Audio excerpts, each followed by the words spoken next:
"You don't prioritize my happiness," she said, her voice sharp enough to slice through the silence of our dimly lit living room.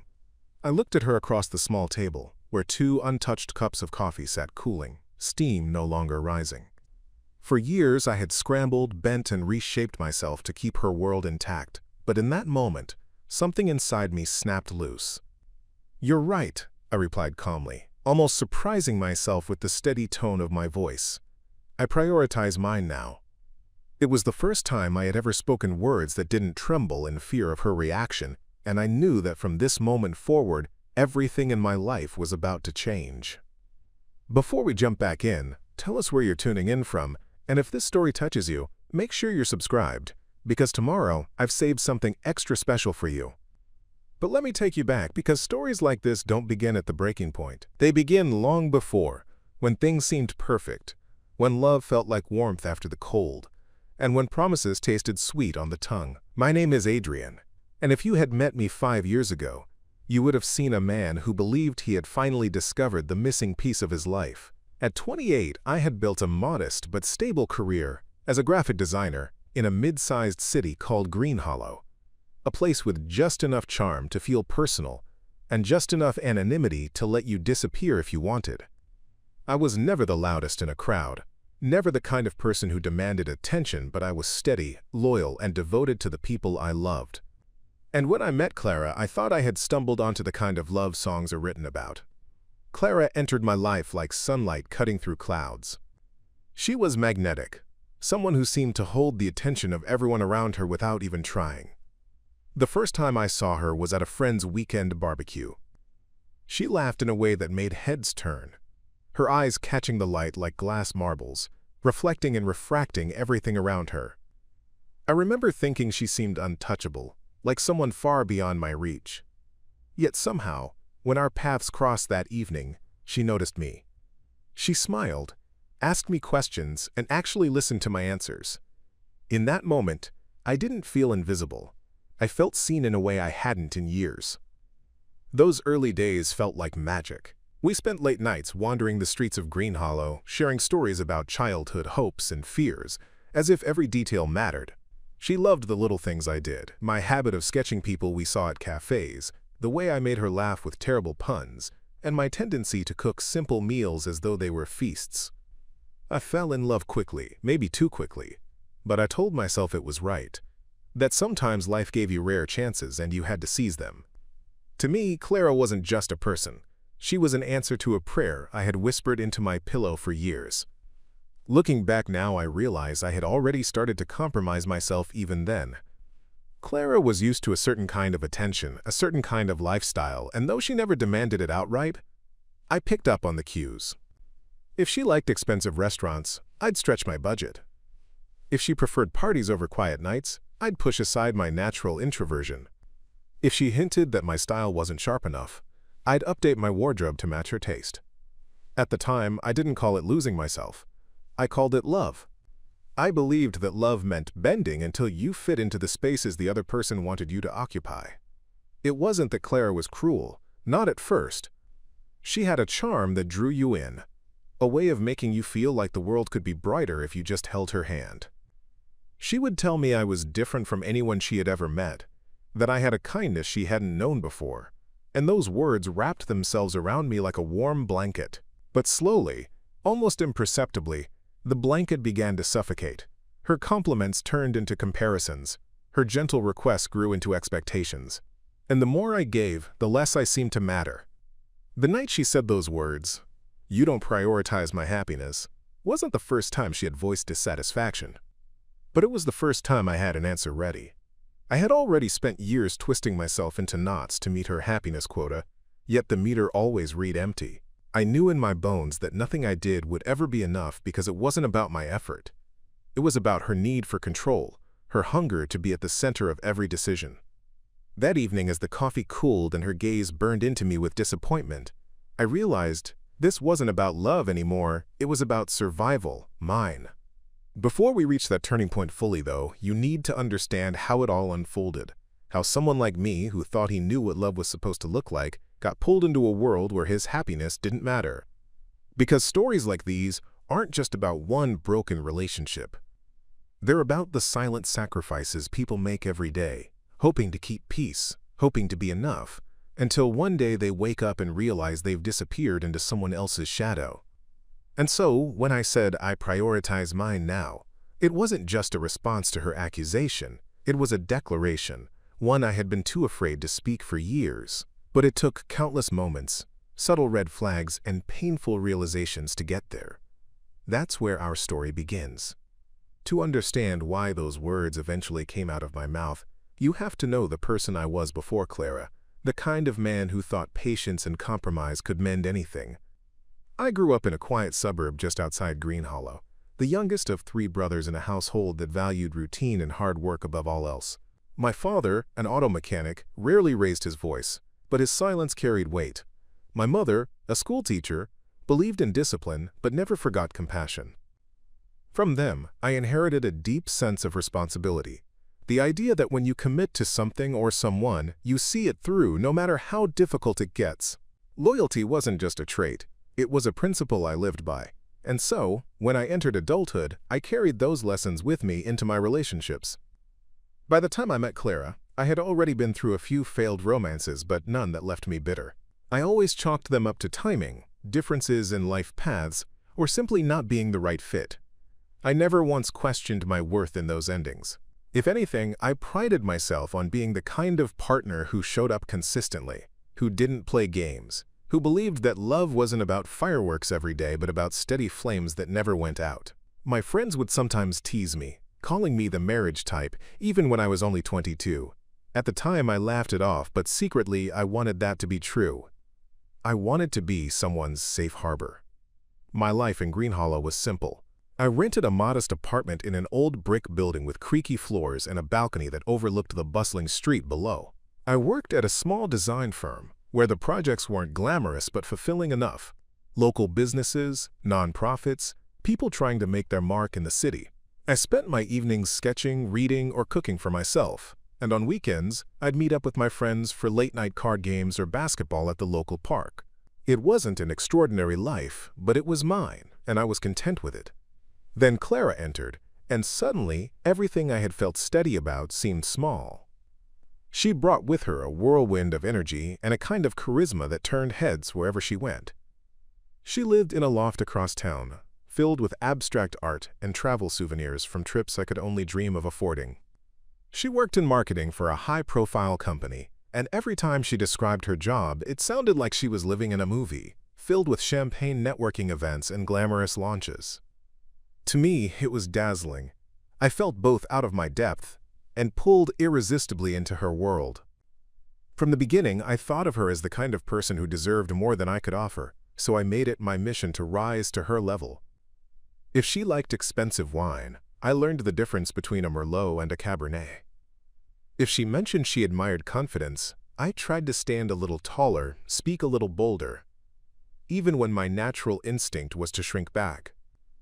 I wasn't faking who I was entirely, but I was adjusting, molding, reshaping, all in the name of keeping her interested. When I think back to those early days, I realize I had already started teaching myself that my happiness could wait, that hers should come first, because she was, in my mind, extraordinary. Preparing and narrating this story took us a lot of time, so if you are enjoying it, subscribe to our channel. It means a lot to us. Now back to the story. Clara noticed my efforts, though perhaps not in the way I hoped. She would smile approvingly when I did something that aligned with her preferences, but there was always a subtle undertone that made me feel like I was being graded. Once, I surprised her by taking her to a restaurant she had casually mentioned in passing weeks earlier, and though she was impressed at first, she later remarked that the food wasn't quite as good as the places she usually went with her colleagues. It wasn't said harshly, but it lingered with me. Instead of feeling proud, I felt inadequate, like even my grand gestures barely scraped the surface of what she expected. Still, I kept going, because to me, love meant persistence. I told myself that relationships weren't easy, that effort was proof of care, and that eventually, Clara would see that I was someone she could lean on, someone who prioritized her happiness above his own because that's what devotion looked like. The truth is, I had set myself up with a dangerous equation. Her happiness equaled our relationship's success, and my happiness equaled nothing. Friends noticed changes in me, though I brushed off their comments. My best friend Marcus once asked why I was always so drained after weekends with Clara, while I used to show up energized after time with past girlfriends. I laughed it off, saying love takes work, but his words stuck with me. My parents, too, hinted at their concern when I brought Clara home for dinner one evening. My mother pulled me aside after the dishes were cleared and asked, "Are you happy, Adrian?" I answered yes without hesitation. But even then, a small, nagging voice in the back of my mind whispered otherwise. I ignored that voice for years because I believed ignoring my needs was noble, even romantic. I thought of myself as the gardener, constantly tending to Clara's happiness, convinced that if I poured enough into her soil, we'd both bloom. But as the months turned into years, I began to notice that the garden I was nurturing seemed to grow only one flower, and I was fading into the background, like a caretaker no one noticed until the weeds started taking over. That was the man I was at the beginning, steadfast, loyal, and willing to disappear into someone else's happiness for the sake of love. I thought that was strength. I thought that was commitment. I didn't yet realize it was the slow unraveling of my identity. To understand why those words eventually came out of my mouth, you have to know the person I was before Clara, the kind of man who thought patience and compromise could mend anything. I grew up in a quiet suburb just outside Greenhollow, the youngest of 3 brothers in a household that valued routine and hard work above all else. My father, an auto mechanic, rarely raised his voice, but his silence carried weight. My mother, a school teacher, believed in discipline but never forgot compassion. From them, I inherited a deep sense of responsibility, the idea that when you commit to something or someone, you see it through, no matter how difficult it gets. Loyalty wasn't just a trait, it was a principle I lived by. And so, when I entered adulthood, I carried those lessons with me into my relationships. By the time I met Clara, I had already been through a few failed romances, but none that left me bitter. I always chalked them up to timing, differences in life paths, or simply not being the right fit. I never once questioned my worth in those endings. If anything, I prided myself on being the kind of partner who showed up consistently, who didn't play games, who believed that love wasn't about fireworks every day but about steady flames that never went out. My friends would sometimes tease me, calling me the marriage type, even when I was only 22. At the time, I laughed it off, but secretly I wanted that to be true. I wanted to be someone's safe harbor. My life in Greenhollow was simple. I rented a modest apartment in an old brick building with creaky floors and a balcony that overlooked the bustling street below. I worked at a small design firm where the projects weren't glamorous but fulfilling enough. Local businesses, nonprofits, people trying to make their mark in the city. I spent my evenings sketching, reading, or cooking for myself, and on weekends, I'd meet up with my friends for late-night card games or basketball at the local park. It wasn't an extraordinary life, but it was mine, and I was content with it. Then Clara entered, and suddenly, everything I had felt steady about seemed small. She brought with her a whirlwind of energy and a kind of charisma that turned heads wherever she went. She lived in a loft across town, filled with abstract art and travel souvenirs from trips I could only dream of affording. She worked in marketing for a high-profile company, and every time she described her job, it sounded like she was living in a movie, filled with champagne networking events and glamorous launches. To me, it was dazzling. I felt both out of my depth and pulled irresistibly into her world. From the beginning, I thought of her as the kind of person who deserved more than I could offer, so I made it my mission to rise to her level. If she liked expensive wine, I learned the difference between a Merlot and a Cabernet. If she mentioned she admired confidence, I tried to stand a little taller, speak a little bolder, even when my natural instinct was to shrink back. I wasn't faking who I was entirely, but I was adjusting, molding, reshaping, all in the name of keeping her interested. When I think back to those early days, I realize I had already started teaching myself that my happiness could wait, that hers should come first, because she was, in my mind, extraordinary. Clara noticed my efforts, though perhaps not in the way I hoped. She would smile approvingly when I did something that aligned with her preferences, but there was always a subtle undertone that made me feel like I was being graded. Once I surprised her by taking her to a restaurant she had casually mentioned in passing weeks earlier, and though she was impressed at first, she later remarked that the food wasn't quite as good as the places she usually went with her colleagues. It wasn't said harshly, but it lingered with me. Instead of feeling proud, I felt inadequate, like even my grand gestures barely scraped the surface of what she expected. Still, I kept going, because to me, love meant persistence. I told myself that relationships weren't easy, that effort was proof of care, and that eventually, Clara would see that I was someone she could lean on, someone who prioritized her happiness above his own, because that's what devotion looked like. The truth is, I had set myself up with a dangerous equation. Her happiness equaled our relationship success, and my happiness equaled nothing. Friends noticed changes in me, though I brushed off their comments. My best friend Marcus once asked why I was always so drained after weekends with Clara, while I used to show up energized after time with past girlfriends. I laughed it off, saying love takes work, but his words stuck with me. My parents, too, hinted at their concern when I brought Clara home for dinner one evening. My mother pulled me aside after the dishes were cleared and asked, "Are you happy, Adrian?" I answered yes without hesitation, but even then, a small, nagging voice in the back of my mind whispered otherwise. I ignored that voice for years because I believed ignoring my needs was noble, even romantic.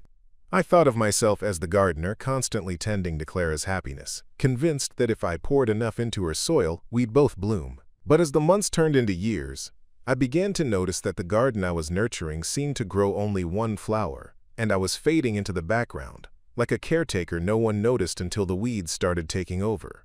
That was the man I was at the beginning, steadfast, loyal, and willing to disappear into someone else's happiness for the sake of love. I thought that was strength. I thought that was commitment. I didn't yet realize it was the slow unraveling of my identity. It began on a breezy spring afternoon that seemed unremarkable at first. One of those days when the air carried the scent of blooming flowers and the city hummed with a kind of optimism.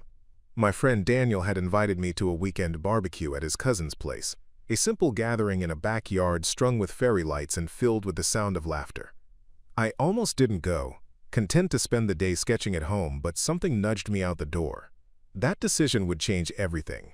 When I arrived, the yard was already full of people chatting in clusters, balancing plates of grilled food and plastic cups of beer. I greeted a few familiar faces before settling near the corner, sipping quietly and watching the social chaos unfold. That was when Clara walked in, and the energy of the entire space seemed to bend toward her. She wore a simple white dress that fluttered slightly in the breeze, nothing extravagant, yet she commanded the room as though she had stepped off the cover of a magazine. People greeted her with warmth and familiarity, and she moved through the crowd like she belonged everywhere at once. I remember feeling an immediate awareness of her presence, as if every conversation I had tried to start afterward dimmed in comparison to where she stood. She carried herself with an ease I had never mastered, a kind of confidence that made you wonder if she had secrets you'd spend a lifetime unraveling. It didn't take long for our paths to cross. Daniel introduced us casually, and when Clara turned her attention to me, her eyes were sharp but playful. "So, you're the quiet one," she said with a teasing smile. I laughed nervously, fumbling with my words. But instead of turning away, she leaned in, asking me what I did, what I liked, what I dreamed about. I wasn't used to that kind of direct curiosity. And it disarmed me. I told her about my design work, my love for sketching faces I saw in passing, and even admitted how I often found myself lost in details others overlooked. To my surprise, she seemed fascinated. "You notice things," she said. "That's rare." Those words struck me like a match, igniting something I hadn't felt in years. From that day, we began weaving a story that felt like it was pulled from a romantic film. Our first few weeks together were filled with stolen hours and long conversations. She would call me late at night, her voice soft and conspiratorial, as though sharing secrets only I was worthy of hearing. We walked through Greenhollow's narrow streets, stopping at bookstores and cafes, and she seemed genuinely enchanted by the smallest things, how I could find a story in a stranger's expression, or how I preferred the quiet corner of a bustling coffee shop over the spotlight of a loud bar. I thought we complemented each other perfectly. She was vibrant where I was reserved, bold where I was cautious, light where I was grounded. But even in those early days, there were small signals I didn't fully register. Clara liked to be admired, and though she never demanded it outright, she thrived on attention. At the barbecue, I remembered how she moved from group to group, always the center of laughter, and though I thought nothing of it then, later I noticed how restless she became when the spotlight wasn't on her. At restaurants, She would grow irritated if service wasn't impeccable, and at times she'd comment on how certain people didn't know how to keep up with her energy. I brushed these things aside, convincing myself they were quirks, not warnings. After all, who was I to judge someone so radiant? The beginning was filled with gestures that convinced me I was special. Clara would send me handwritten notes tucked into my sketchbook, small reminders that she was thinking of me. She introduced me to her friends quickly, as if she wanted to show me off, and she wasn't shy about physical affection. I interpreted these as signs of deep connection. My friends, however, noticed how quickly I was changing. I canceled our weekly card games more often, choosing instead to accompany Clara to parties or dinners. Marcus joked once, "You've gone from sketching in cafes to sipping wine at rooftop bars. Who even are you now?" I laughed with him, but part of me recognized the truth in his words. Still, I dismissed it. When you believe you've found someone extraordinary, you rationalize every shift as growth rather than compromise. There was one evening, early on, that sealed my devotion to Clara. We had taken a spontaneous drive out of the city, ending up at a hill overlooking Greenhollow, the skyline twinkling below us like a constellation. She leaned against me, her head resting on my shoulder, and whispered, "I think you're the first person who really listens." My chest swelled with pride at her words. Listening, after all, was what I considered my strength. If she valued that, then surely I was giving her something no one else could. I didn't realize then that sometimes being the one who listens too much means you stop being heard yourself. As our relationship solidified, I found myself drawn deeper into her rhythm of life. She had a way of making the ordinary feel electric, and I was hooked. When she suggested we spend weekends exploring new restaurants or traveling to nearby cities, I agreed eagerly, though my bank account often groaned in protest. When she spoke about her colleagues and their glamorous lives, I silently resolved to work harder, to prove I could match her world. Everything felt like a test I was determined to pass. I wanted her to look at me the way she looked at everything that glittered, with admiration, with desire, with awe. Looking back, the beginning wasn't just the start of our love story, it was the start of my slow surrender. Each choice I made seemed harmless in isolation. Skipping a night with friends, spending a little extra money, changing my style to suit her taste. But stitched together, they formed the fabric of a life that was no longer entirely mine. I couldn't see it then. All I knew was that Clara made me feel alive, wanted, chosen. I believed that was enough. That the compromises were temporary, and the love was permanent. What I didn't know was that these compromises were seeds, and one day they would grow into a forest that would block out my own light. For a while, it really did feel like I was living inside the kind of romance people envy. Those first couple of years with Clara were filled with moments that convinced me we were building something unshakable, something worth every effort I poured into it. We had our rituals, small traditions that became anchors in our relationship. Saturday mornings meant breakfast at the little diner on Oak Ridge Avenue, where we always ordered the same thing, pancakes for her, eggs and hash browns for me, and laughed over inside jokes until the waitress rolled her eyes at how long we lingered over coffee refills. Sunday afternoons were spent walking through Greenhollow Park, her arm looped through mine, as we talked about everything from work frustrations to wild dreams about traveling the world together. I loved those walks, the way she would squeeze my arm at random moments, as though grounding herself in my presence. We traveled too, at least when our schedules and finances allowed. Clara had a knack for finding charming bed and breakfast just a few hours outside the city, and those trips became snapshots of joy in my memory. I can still see her face illuminated by the fire pit at a lakeside inn, the way she leaned back in her chair with a glass of wine, her laughter echoing against the still water. Those were the moments I told myself were proof of our love, that even if we stumbled through rough patches, we would always find our way back to this warmth. I clung to them fiercely, replaying them in my mind whenever doubts crept in. Our careers, too, seemed to complement each other during this period. Clara thrived in her marketing role, often coming home with stories of high-profile clients and dazzling events. I admired her ambition, her ability to command attention in rooms full of powerful people.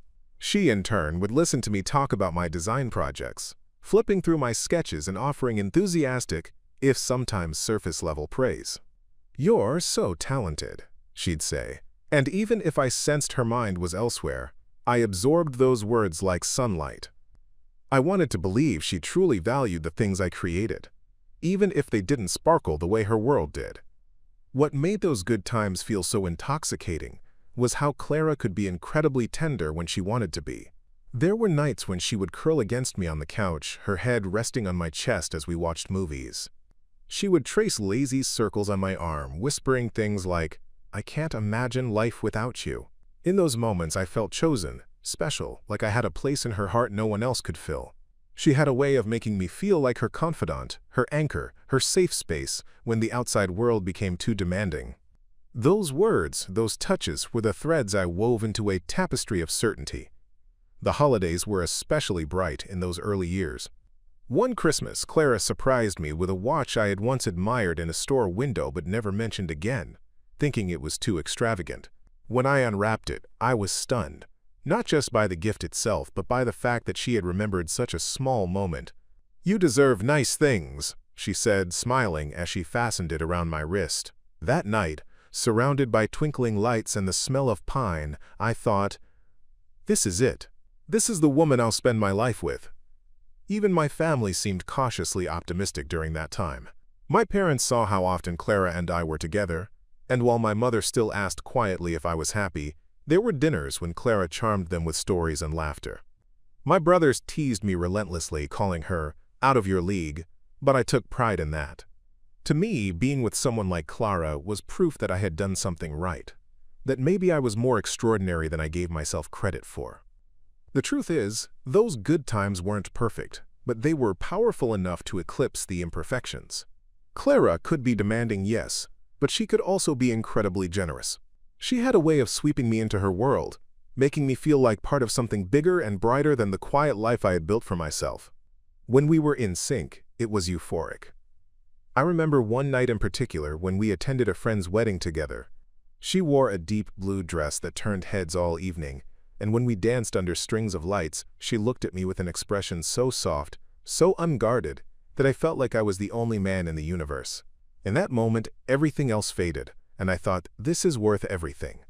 And maybe that's why I held on so tightly, even when the cracks started forming. Those good times were intoxicating, addictive in their own way. They were the reason I brushed off my friends, concerns, the reason I convinced myself that love always required sacrifice. Because when Clara was kind, when she was present and affectionate, it felt like heaven on earth. And once you've tasted heaven, it's almost impossible to admit that you might be living in a storm just beyond its gates. I became skilled at focusing on the positives, at cataloging every good moment as proof that we were destined for forever. If she was irritable one night, I reminded myself of the weekend we spent laughing by the lake. If she dismissed something I cared about, I replayed the moment she gave me that watch. If she demanded more from me than I felt I had, I convinced myself it was because she believed in my potential.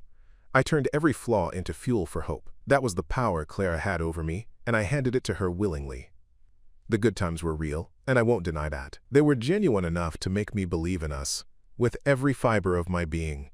But what I didn't realize then was that good times can coexist with danger. That love can feel intoxicating, even as it begins to erode the foundation beneath your feet. I thought I was holding on to forever, when in reality, I was holding on to fleeting moments that blinded me to the storm gathering at the edges of our lives. The first warning signs didn't come like thunderclaps or dramatic scenes. They crept in quietly, disguised as minor irritations, so subtle I almost convinced myself they didn't exist. I remember one evening when Clara and I were supposed to meet some of my friends for dinner at a casual Mexican place downtown. I had been looking forward to it for days. My friends hadn't seen me in weeks, and I wanted them to know Clara better too. But when I told her where we were going, her lips pressed into a thin line. "That's not really my kind of spot," she said. "Why don't we go somewhere nicer?" I tried to explain that the point wasn't the food but the company, that these were people who mattered to me. But she sighed, rolled her eyes, and finally agreed, though she spent the evening scrolling through her phone, contributing little to the conversation.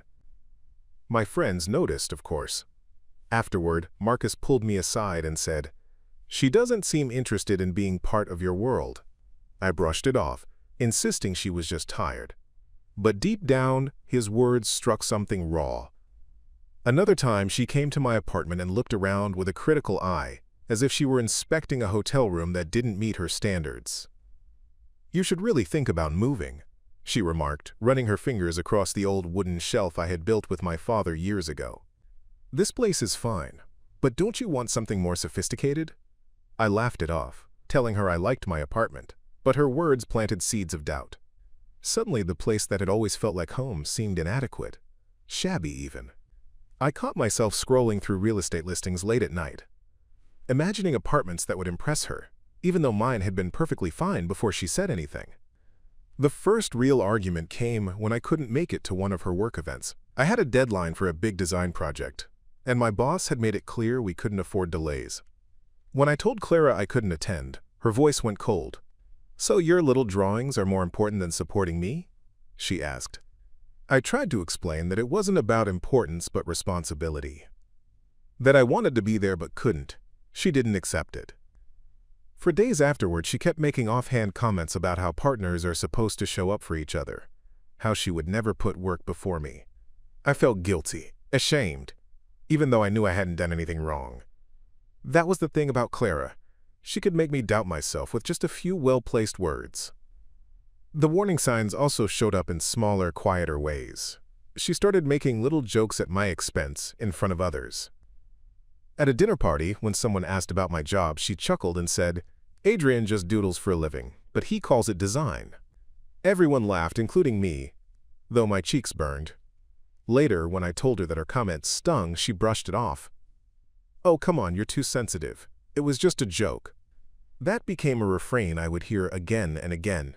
"You're too sensitive. You're overreacting. You need to lighten up." Each time, I told myself she was right, that maybe I did take things too seriously, but inside, I felt myself shrinking. There were also moments when she seemed to measure me against an invisible standard. She would compare me to her colleagues, partners, men who worked in finance or tech, men who drove expensive cars and whisked their girlfriends away on lavish vacations.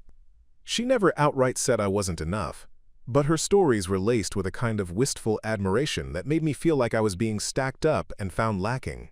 "Did you hear that Lucas took Marissa to Paris for their anniversary?" she said once, glancing at me expectantly. I nodded, forcing a smile, and quietly wondered if my handwritten sketches and quiet dinners would ever be enough for her. Still, I didn't call them warning signs then. I called them challenges, things every couple faced. I told myself love meant compromise, that her critiques were just her way of pushing me to be better. My parents had taught me that relationships weren't about perfection but perseverance, and I clung to that lesson even as I felt the ground shifting beneath me.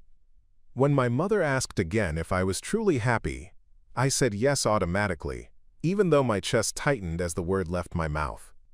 Looking back, I see those early signs for what they were, subtle attempts to mold me into her vision of a partner, a vision that didn't leave much room for who I truly was. But at the time, I convinced myself they were normal. After all, every relationship has rough edges, right? Every couple makes sacrifices. And besides, the good times were still so intoxicating, so dazzling, that they overshadowed the small cracks forming at the edges of our love. I was so focused on holding on to the moments of laughter, the trips, the tender nights, that I didn't see how the small dismissals, the subtle criticisms, were slowly rewriting the story of who I was. The truth is, the first warning signs weren't about the events themselves. It wasn't about the restaurant she didn't like or the joke she made at my expense. It was about the pattern, the undercurrent of control, the way she expected the world to bend around her, and how easily I let it happen. I was too busy prioritizing her happiness to notice that mine was quietly slipping out of reach. The small warning signs I had brushed aside slowly grew into storms I could no longer ignore, and what once felt like minor disagreements turned into constant friction that poisoned the air between us. Clara and I began to argue over things that should never have been battles in the first place, yet each conflict seemed to dig deeper into the fragile foundation of our relationship. The first time I truly felt the escalation was one Saturday morning when we were supposed to spend the day together. I had woken up early, eager to sketch some concepts for a new project, while Clara was still asleep. By the time she stirred and found me hunched over my drawing desk, the sunlight pouring through the blinds, her mood had already soured. "So this is what I mean to you?" she snapped. "Even on a weekend, you can't put me first?" I tried to explain that inspiration doesn't follow a clock, that I would gladly set aside the sketches afterward to focus on her, but the words didn't matter. She stormed into the bathroom, slamming the door, and when she emerged hours later, she acted as though I had committed a betrayal. That day, instead of a relaxing weekend together, we spent it locked in an icy silence that left me questioning whether my passions could ever coexist with her expectations. It wasn't only my work that drew her anger. It was the very essence of my independence. I began to notice how she grew frustrated whenever I wanted time for myself. If I suggested seeing Marcus or grabbing a drink with a colleague after work, Clara would frown, her voice dripping with disappointment. "I just don't get why you need to spend so much time with them when you have me," she would say. Guilt would creep in, and I would cancel plans, assuring her that she was more important. But over time, I realized I had stopped seeing my friends almost entirely. Not because I wanted to, but because I was afraid of the fallout. It was as though my world had shrunk to orbit around her, and in the process I lost parts of myself I once held dear. Money also became a battleground. While I was careful with my earnings, Clara had expensive tastes that often left me struggling to keep up. She loved fine dining, luxury handbags, spontaneous weekend getaways, and though I wanted to make her happy, I knew I was stretching myself too thin. One evening after I suggested cooking dinner at home instead of going to a 5-star restaurant, she looked at me with disdain. "I don't want to live like we're in college anymore," she said coldly. "Why can't you aim higher? Why can't you give me the life I deserve?" Her words lodged in my chest like shards of glass. I wasn't poor, but I wasn't wealthy either. I was building a career, step by step, and I had always believed love was about companionship, not extravagance. Yet her growing dissatisfaction made me feel inadequate, as though love alone was never going to be enough. The arguments escalated beyond material things, bleeding into how she treated me as a person. She began criticizing not just what I did, but who I was. If I cracked a joke she didn't find funny, she'd sneer and say, "You're embarrassing." If I shared an idea or dream, she'd roll her eyes and dismiss it as childish. Slowly, I noticed I was speaking less, holding back pieces of myself to avoid her disdain. It wasn't until Marcus invited me to a small gathering one night that I realized how much I had changed. Around my friends, I hesitated before speaking, second-guessing whether my words might sound foolish, even though these were people who had always embraced me. Clara wasn't even there, but her voice lingered in my head, shaping my every response. That was when I understood the grip she had on me had stretched far beyond our home. It had seeped into my sense of identity. The escalation also revealed itself in her temper. What began as passive-aggressive remarks grew into shouting matches that left me exhausted and hollow. Clara had a way of turning every conflict into a trial where I was always guilty. She twisted my words, brought up past mistakes, and spun arguments until I didn't even remember what we had started fighting about in the first place.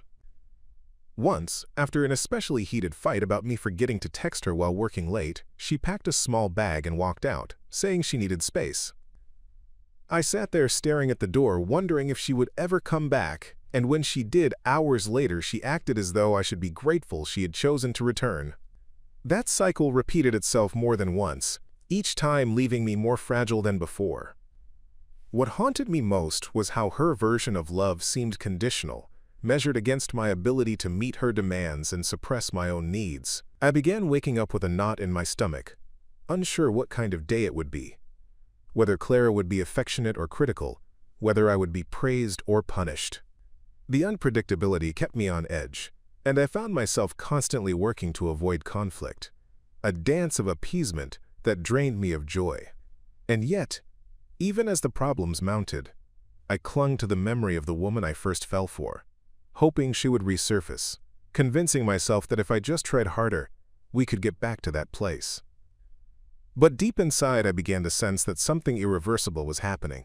Each argument, each criticism, each moment of control chipped away at the man I once was. I had gone from being someone who loved his work, his friends, his independence, to someone who walked on eggshells in his own relationship. The escalation wasn't just in the fights. It was in the slow erosion of my spirit, the steady loss of myself in a love that no longer felt like love at all. As the problems in my relationship with Clara escalated, I found myself retreating inward, convincing myself that I was the one who needed to adapt, to compromise more, to bend further, until I could somehow preserve what we had built. But isolation has a way of distorting reality. And it wasn't until the voices of others began to pierce through the fog that I realized just how warped my perspective had become. Marcus, who had always been more like a brother than a friend, was one of the first to notice. He had invited me to his apartment for a casual dinner with his fiancée, Anna, and though I initially hesitated, fearful of how Clara might react, I eventually went. When I arrived, they both took one look at me and saw what I had been refusing to see myself. I was thinner, tired, carrying myself like a man drained of his own spirit. As we ate, Anna reached across the table gently and said, "Elias, are you okay? You don't look like yourself anymore." Her question caught me off guard, and before I could compose an answer, Marcus spoke up. "He's not okay, Anna. I can see it. He hasn't been okay for months." Their words stung because they were true. For the first time in a long time, I felt seen, and though I tried to deflect, Marcus pressed further. "She's changing you, Eli, and not for the better." At first, I grew defensive. I explained how Clara just wanted more from me, how she deserved to feel prioritized, how I was trying to balance everything but just couldn't seem to get it right. Marcus listened patiently, then shook his head. "No, man, that's not love. Love doesn't erase who you are. It doesn't make you doubt yourself at every turn," Anna added softly. "Someone who loves you should bring out your light, not dim it." I sat there in silence, staring at my half-eaten plate, realizing they had voiced the thoughts I had buried deep inside. For weeks I had rationalized Clara's behavior, telling myself it was just stress, or her way of pushing me to be better. But Marcus and Anna's words cracked through those excuses, and I couldn't deny that the person I had become under Clara's shadow was someone I barely recognized. Their concern gave me the courage to open up to another old friend, Jenna, a colleague from the design firm where I had first started out. We met for coffee one afternoon, and as soon as she saw me, she commented on how worn out I looked. I laughed it off, but as we talked, the truth spilled out of me like water breaking through a dam. I told her about the constant criticism, the fights, the financial strain, the guilt that had seeped into every part of my life. Jenna leaned back, eyes wide, and said, "Eli, that's not normal. You know that, right? That's not a relationship. It's control." Her words echoed in my head long after I left the cafe. I respected Jenna for her straightforwardness, and hearing her describe my situation in such blunt terms was like a slap to the face. For so long, I had convinced myself I was simply being a dedicated partner, but suddenly I began to see how unhealthy the dynamic truly was. The validation didn't only come from friends. My own family, though more reserved, had noticed the change in me too. During a rare Sunday visit with my parents, my mother took me aside after dinner. She placed her hand gently on my shoulder the way she used to when I was a child and said, "Elias, I don't know everything, but I see the heaviness in your eyes. You've always been so full of life, but now you look like you're carrying the world on your back." I tried to reassure her that I was fine, but she wasn't convinced. "Love shouldn't weigh you down like this," she whispered. My father, never one for many words, simply nodded in agreement, his quiet support speaking volumes. Their concern hit me in a different way, stirring a deep sense of shame for hiding my struggles from them, but also reminding me that I wasn't alone, that there were people who loved me unconditionally, whether I was thriving or falling apart. It was in these moments, hearing the perspectives of those who cared for me, that I began to piece together the truth I had been running from. I wasn't imagining the toxicity. I wasn't being overly sensitive. Clara's constant demands, her criticism, her control, these weren't signs of passion or care. They were red flags that others could see clearly, even when I couldn't, and the more I listened, the more undeniable it became. One night, after another argument with Clara, this one about me staying late at the studio to meet a deadline, I stepped outside to clear my head. I found myself dialing Marcus without even thinking. When he answered, I didn't bother with small talk. "Am I losing myself, Marcus?" I asked quietly. He didn't hesitate.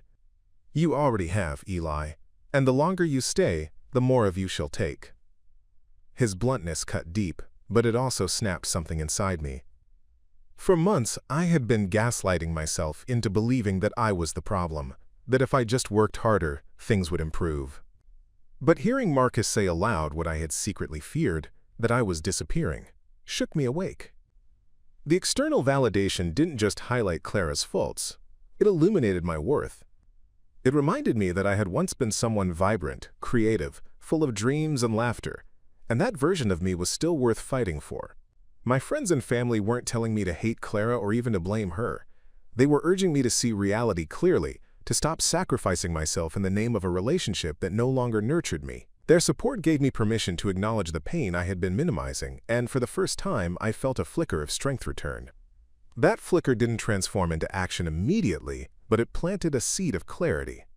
Every time Clara lashed out, every time she dismissed me, every time I silenced myself to avoid conflict, I remembered Marcus's words, Jenna's bluntness, my mother's concern. The chorus of voices from people who loved me became louder than the voice of doubt inside my head. And slowly, I began to realize that the life I was living wasn't just unhappy, it was unsustainable. The breaking point did not arrive in a dramatic explosion, but in a slow, suffocating moment that made me realize something inside me had finally snapped. It was late on a Tuesday night, and I had just returned from the studio after working 12 hours to finalize a design pitch that could open doors for my career. My body ached, my eyes burned from staring at screens, and all I wanted was to collapse into bed. But when I walked through the door, Clara was already waiting for me in the living room, arms crossed, her expression sharp and unforgiving. "You didn't call," she said flatly. "Do you even think about me anymore?" I dropped my bag by the door and tried to explain, but before I could finish my sentence, she launched into a tirade about how I always put my work above her, how I was selfish, how I never considered her happiness. For months, I had stood in that exact position, exhausted, drained, defending myself against accusations that felt less like truth and more like punishment. But something about that night was different. Her words no longer pierced me with guilt. Instead, they washed over me like echoes in an empty room. I watched her pace back and forth, her voice rising, her arms flailing, as though the volume of her frustration could bend me back into submission. But inside, I felt an eerie calm.